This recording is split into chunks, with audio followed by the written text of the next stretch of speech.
Everyone, good morning. তোমরা সবাই কেমন আছো? আশা করছি ভালো আছো। আমিও বেশ ভালো আছি। নতুন আরেকটি ভিডিওতে তোমাদের সবাইকে স্বাগত জানিয়ে ব্লগটা স্টার্ট করছি। তো আজকের দিনটা হলো বৃহস্পতিবার, আর ঘড়িতে প্রায় ওই 6টা মতন বাজে। তো দেখো ওইদিকে আমি সকালে উঠে ফ্রেশ হয়ে চেঞ্জ করে আর একটু বাইরে ঘুরছি, মানে বারান্দাতে একটু হাঁটাহাঁটি করছি। তো আজকের ওয়েদারটা বেশ ভালো আছে, মেঘলা মেঘলা ব্যাপার আছে। আর খুব একটা মানে বৃষ্টিও হচ্ছে না, তো মেঘলা মেঘলা ব্যাপার আছে, মানে বেশ ভালো লাগছিল বাইরে হাঁটতে।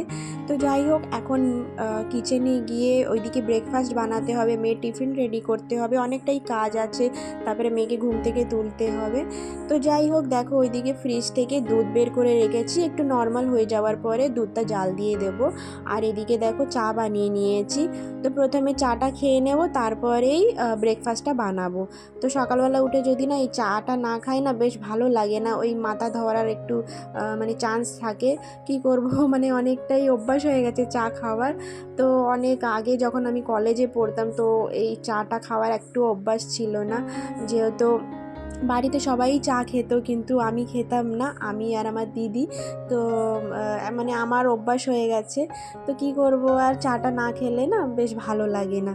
তো দেখো ওইদিকে দুধটাও জাল দিয়ে দিয়েছি, আর এখন রুটিটা বানিয়ে নিচ্ছি। তো প্রত্যেক দিনের মতনই রুটিটা বানিয়ে নিচ্ছি। ব্রেকফাস্টে তো রুটিটাই খাবো।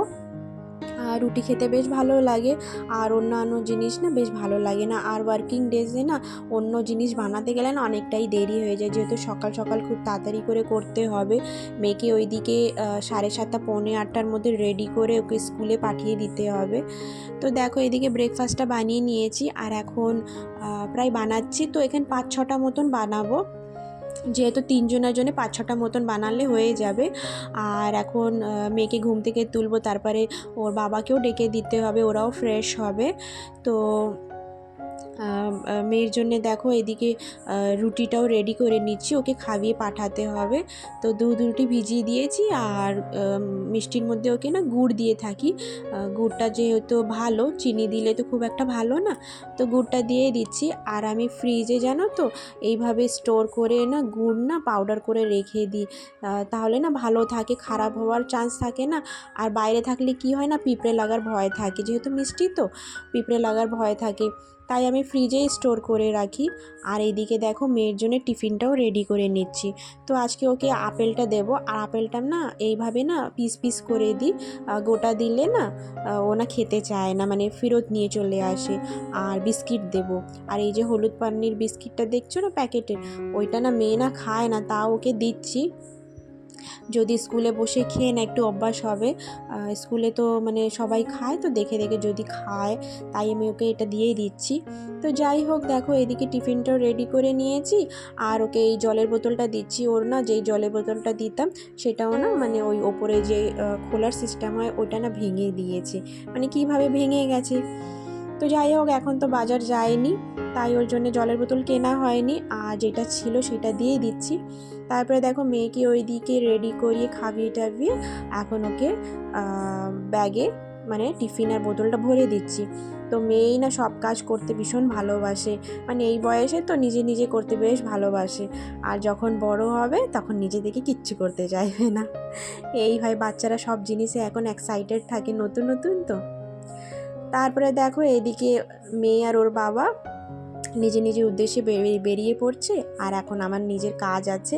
তো যাই হোক, মেয়েকে না ওই গেট পর্যন্ত না ছাড়তে যেতে হয় ওকে, মানে ওপর দিয়ে বাই বলবো না, ওর হবে না, ওকে নিচে পর্যন্ত ছাড়তে যেতে হবে। তো যাই হোক, ওইদিকে ওরা চলে গেছে, আর এখন আমি ঘর সংসারে সব কাজ করতে চলে এসেছি। তো দেখো এইদিকে যে গতকাল রাত্রিরে যে বাসনগুলো ধুয়ে রেখেছিলাম, সেইগুলোই জায়গার মতন রেখে দিচ্ছি। আর প্রত্যেক দিন আমি বাসন ধুয়ে রাখি, না তো সকালবেলা বাসন নিয়ে বসতে গেলে না কাজে অনেকটাই দেরি হয়ে যায়।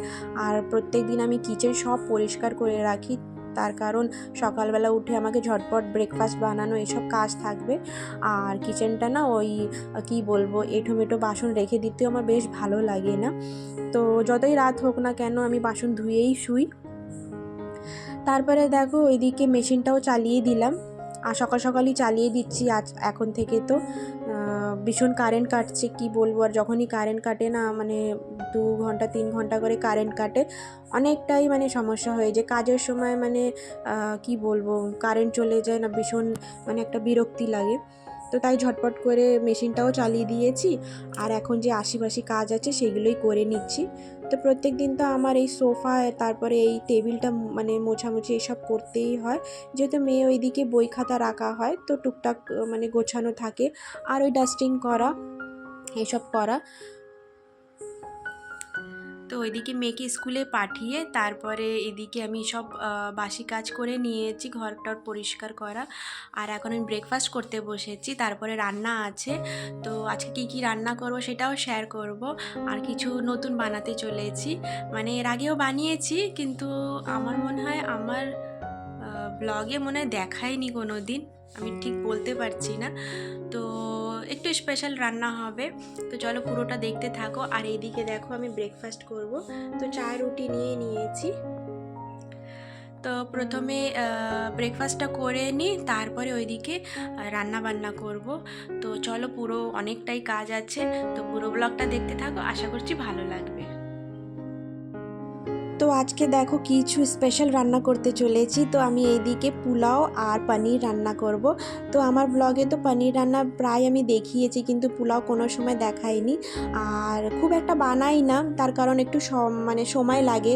আর এই ছোটো বাচ্চাকে নিয়ে করতে না ভীষণই মানে এই সব একটা জোগাড় করে করো, তারপর একটু সময় লাগে, তো তাই আমি খুব একটা করতে চাই না।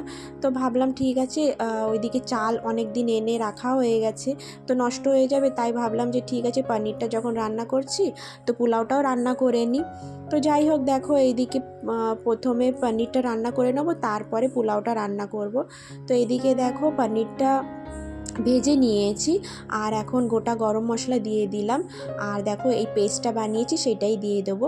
তো এই পেস্টটার মধ্যে কি কি দিয়েছি, একটা টমেটো দিয়েছি, একটা পেঁয়াজ দিয়েছি, কয়েকটা রসুন কলি দিয়েছি, আর কয়েকটা কাজু দিয়েছি, আর অল্প আদা দিয়েছি, তারপর এটাকে পেস্ট করে নিয়েছি। আর দেখো কিছুক্ষণ ভেজে নেওয়ার পরে তারপরে এর মধ্যে হলুদ গুঁড়ো, লঙ্কা গুঁড়ো, লবণ, আর শাহি পনির মশলা আছে ক্যাচ কোম্পানির, এইটাই দিচ্ছি আমি, যেহেতু এটা মানে বেশ ভালো খেতে, মানে সেন্টটা বেশ ভালোই। তারপরে এখানে কাশ্মীরি রেড চিলি পাউডারটা দিয়ে দিচ্ছি, আর এখন মটরটাও দিয়ে দিলাম। এটা তো ফ্রোজেন মটর, তো একটু পরে দিলেই মানে ভালো, না তো গলে যাওয়ার চান্স থাকে। তো যাই হোক, ভালো করে ভেজে নেওয়ার পরে এখানে গরম জল দিয়ে দিচ্ছি, আর গরম জলটা দিলে না বেশ ভালো, তরকারির মধ্যে গরম জলটা দিলে তো বেশ ভালোই, তাই আমি গরম জলটা দিয়ে দিলাম। আর এখানে পেঁয়াজটা ভেজে নিচ্ছি, এটা কিসের জন্য জানো তো, এটা না বেরেস্তা, মানে ওই পোলাওতে দেবো, বেশ ভালো লাগে খেতে। তো যাই হোক, পনিরটা প্রায় এখানে রান্না হয়ে গেছে, আর এখন একটু এদের মধ্যে বাটার আর গরম মশলা দেবো, আর কাসুরি মেথি যে পাওয়া যায় সেটাই পাউডার করে দেবো। তো এই যে দিয়ে দিলাম, আর 1 চামচ মতন বাটার দিয়েছি। তো যাই হোক, ওইদিকে রান্না হয়ে গেছে পনির, আর এখন পোলাওটা বসিয়ে দিচ্ছি। তো পোলাওয়ের মধ্যে দেখো এদিকে সাদা তেল দিয়েছি, আর যে গোটা বিরিয়ানি মশলা হয় সেটাই দিয়ে দিচ্ছি। আর আমার কিচেনটা দেখো ভীষণ এলোমেলো হয়ে আছে, মানে এইসব রান্না করতে গেলেই না ভীষণ মানে কাজ অনেকটাই বেড়ে যায়, তাই না? তো যাই হোক, ওইদিকে চালটাও দিয়ে দিলাম, আর কিছুক্ষণ একটু ভেজে নিয়েছি। আর আমি চালের মাপটা ওই বাটি দেখালাম, ওই বাটির মাপটা আমি 3 বাটি মতন চাল নিয়েছি, আর 3.5 বাটি মতন জল নিয়েছি। পরে আমার না জল আর একটু লেগেছিল, তো ওই 4 বাটি মতন জল লেগেছিল। যাই হোক, ওইদিকে ভালো করে ভেজে নিয়ে আর গরম জল দিয়ে দেওয়ার পরে লবণ দিয়ে দিলাম, আর কিছুক্ষণ পরে দেখো মটরটাও দিয়ে দিচ্ছি। প্রথমে মটরটা দিলে না গলে যাওয়ার চান্স থাকে, তাই ওই 50% মতন চাল হয়ে গেলে তারপরে মটরটা দিয়েছি। আর দেখো এখানে বেরেস্তাটাও দিয়ে দিচ্ছি, বেরেস্তাটা না প্রায় শেষের পথেই দেওয়া ভালো। ভিজে গেছো?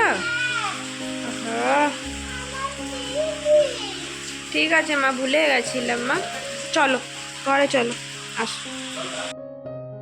তো দেখো এইদিকে পোলাওটাও হয়ে গেছে, আর পনিরটাও প্রায় হয়ে গেছে, দেখতে বেশ ভালো হয়েছিল, খেতেও দুর্দান্ত হয়েছিল। মানে ওইদিকে আমি ভাইজিকেও দিয়েছিলাম, তো বলছিল ভীষণ ভালো হয়েছে পিসি। তো যাই হোক, এখানে এখন খাওয়া দাওয়া করে নেব। তো তারপরে দেখো এইদিকে মানে প্রথমে আমি স্নান করে এইদিকে পুজোও দিয়ে দিয়েছি। তো মেয়েকে ওইদিকে স্নান করাবো, স্নান করানোর পরে মেয়েকে আর ওর বাবাকে খেতে দিয়ে দেবো। তো যাই হোক দেখো, ওইদিকে খাওয়া দাওয়া করে নেওয়ার পরে মেয়েকে ওইদিকে ঘুম পাড়িয়ে দিয়েছি। তারপরে জামা কাপড় মেলতে চলে এসেছি। তো জামা কাপড় না আমি মেলতে একটু দেরি হয়ে যায়, তার কারণ মানে ওইদিকে রান্না টান্না থাকে, তারপরে কিচেনগুলো পরিষ্কার করা। কিন্তু আমি স্নানের আগেই জামা প্যান্টগুলো ধুয়ে নিই। মেলা তো মানে পরে দিলেও হবে, তার কারণ আমি তো ছাদনার তলায় দিই, তো খুব একটা মানে কোনো মানে বিরক্তি ব্যাপার না। তার কারণ জানো তো, ছাদনার তলায় থাকলে ওই সারা রাত থাকে, সকালবেলা শুকিয়ে গেলেই তুলে নিই। তো জামা কাপড়টাই শেষেই মেলার চেষ্টা করি, মানে ওই ঘুমানোর আগে। তো জামা কাপড়টা মেলে নেওয়ার পরে ওইদিকে ঘুমাতে যাব, একটু রেস্ট করব। তার কারণ খুব সকালবেলা ওঠা হয়, তো একটু রেস্ট না করলে না ওই রাত পর্যন্ত না মানে জাগতে পারি না, খুবই কষ্ট হয়ে যায় মেয়েকে নিয়ে। আর মেয়েকে তো ওইদিকে ঘুম পাড়িয়ে দিয়েছি, আমি গিয়ে একটু রেস্ট করব। আর কোনো সময় তো আমি ঘুমাই না, ওই এডিটিংয়ে কাজ থাকে, এইসব করি। তো যাই হোক, ওইদিকে দেখো আর চলে এসেছি সন্ধেবেলা। তো সন্ধে দিয়ে দেবো এখন। আর মেয়ের নিচে গিয়েছি, মানে ওর দিদার কাছে গিয়েছে। তো এদিকে সন্ধ্যাটা দিয়ে দেওয়ার পরে মেয়েকে ওইদিকে পড়তে বসাতে হবে, আর ওকে কিছু খাইয়ে দিতে হবে, আমি একটু চা খেয়ে নেব। তো সন্ধ্যাটা দিয়ে দিই, তারপরে মেয়েকে ওইদিকে দুধ মুড়ি এইসব কিছু দিয়ে দেবো।